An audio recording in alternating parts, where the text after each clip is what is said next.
Kevin Brockway from CNHI Papers with me now.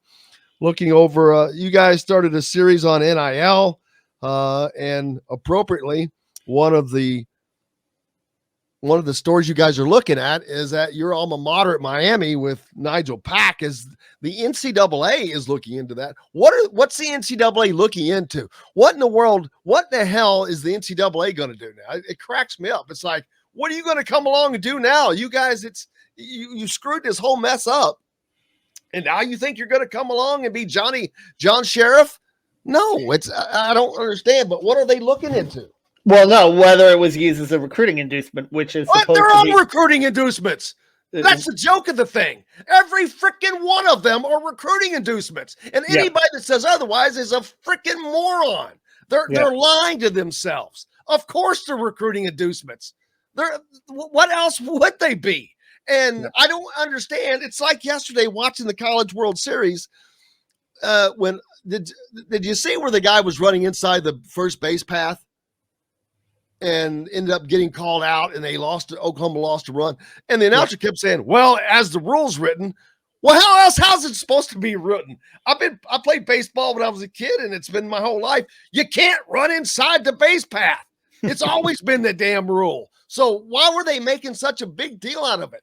Of course, this is an inducement. When you give $50,000 to an unnamed offensive lineman at Texas, that's a recruiting inducement. They're all recruiting inducements. You give $100,000 to somebody, that's a recruiting inducement. And the ignorance and hypocrisy of acting that it's anything else is just maybe the most hypocritical thing that the NCAA has ever done, and that's saying something. Yeah, and I think that, that's the problem, is that they could never figure it out. They could never figure out how to enforce, how that was going to happen. But we know this has been going on forever. I mean, right now it's above board. They don't like it to be above board. They don't like the appearance of it, but I think it's here to stay. And I I don't know if there's necessarily a leg to stand on. And, as Tom Allen said in my story yesterday, I mean, if it's speeding and everyone's doing it and no one's being patrolled, then, what's really the point? Everyone's going to speed. And right now, that situation, and you also have a situation with tampering, but they can always go back to the gray area of saying, hey, look, he accepted this after he enrolled, not before he enrolled. And that's going to be the defense, and it's going to hold water. And I think any challenges in court based on the Alston case, or any enforcement that's going to, is going to go to court. And based on the Alston precedent, I think it's just going to be really hard to enforce those rules. But we have more stories coming. We have one, certainly that Mike discussed about the impact of the draft and underclassmen making decisions. The fact that they have this avenue now, they can go back. A story I'm excited about too is the impact on smaller sports. I interviewed Antoine Davis, Mike Davis's son, about what he's doing with his NIL money, sharing it with the teammates, and how his agent created basically a market for him by comparing him to Steph Curry at Davidson, being the leading scorer in the NCAA. So impact on women's sports too. I talked to Grace Berger, Mackenzie Holmes. So we have a full series of stories coming out this week. Really excited about some of the content we have coming out as we approach the 1 year anniversary of NIL, which has certainly created more of a mess.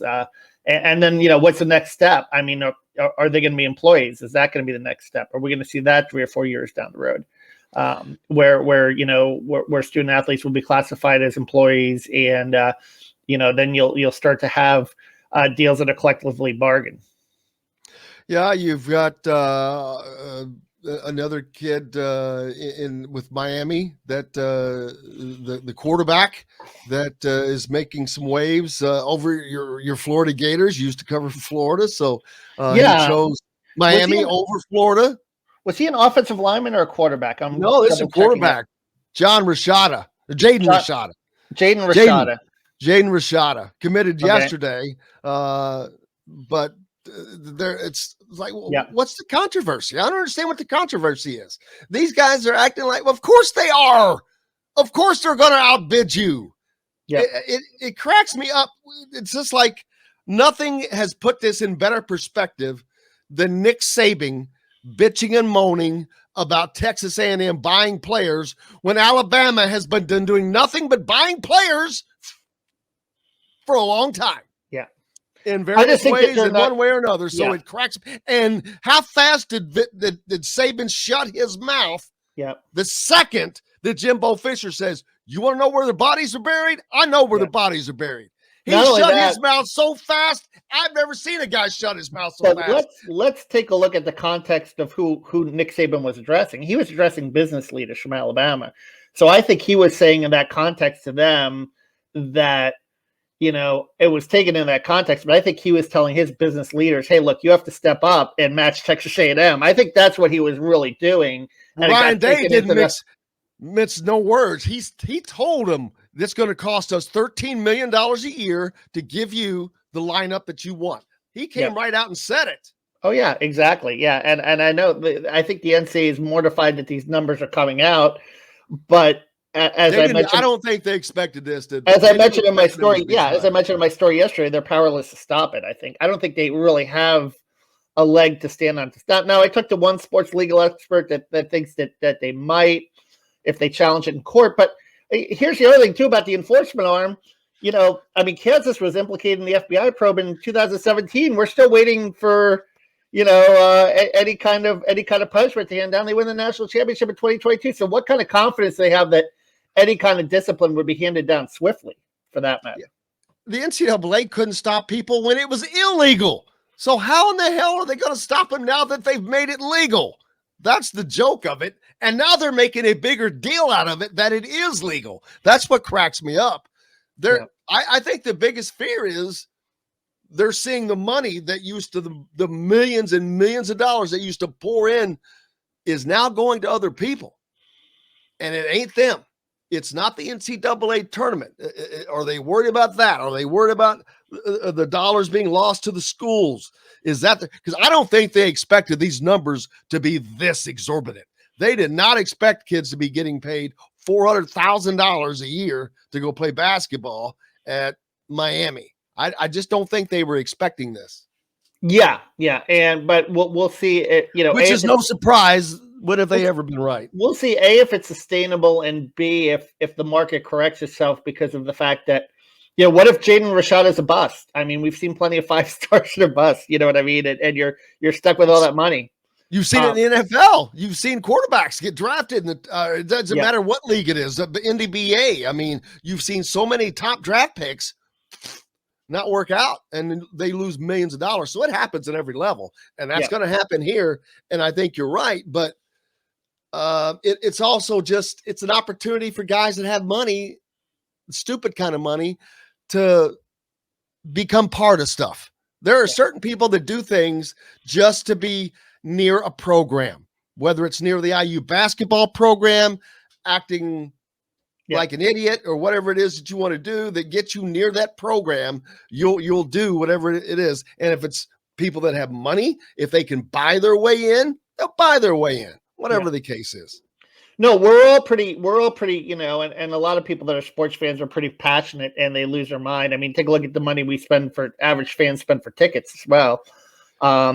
They will spend beyond their means. An average sports fan will, if it means, gaining access or getting closer to teams or even going to games. And I think that people lose their mind over sports with money. And, if you have big money, as we've seen, the big money people are going to spend. And if they're going to spend to procure talent, I mean, this has been going on since, we can go back to the, 30 for 30 on Pony Excess in the 80s, with SMU, which got the death penalty. I mean, they were ahead of their time, right? With all the Dallas business leaders giving money. Oh, dude, are you kidding me? Go back to Texas A&M with Jackie Sherrill. No, way before that, baby. I'm talking about the old Alabama coach. The Bear, when he was at Texas. Man, are you kidding me? Come on. Adolph Rupp, was implicated in scandals at Kentucky, yeah. Been going on forever. These people have been cheating forever. So give me a break. But like I said, the fact that they have been able to stop it while it was illegal. So to pretend that you're going to do something now that it's legal, give me a break. Yeah. Now, Yeah. now Well, I Biden- mean, the main thing is they're trying to get congressional involvement, but Congress has a lot on their plate that's more important than policing college sports. And what is Congress going to do or say that, well, you've said that these guys can make money now. You can't put, are you going to put a limit on it? How do you put a limit on what someone Well, can Congress can give them an antitrust exemption, and if they do that, then the NCAA will have the power again to create limits and regulate. But until then, between the state legislation and between the Alston decision right now, the NCAA is really powerless to put any kind of limits on what's going on right now.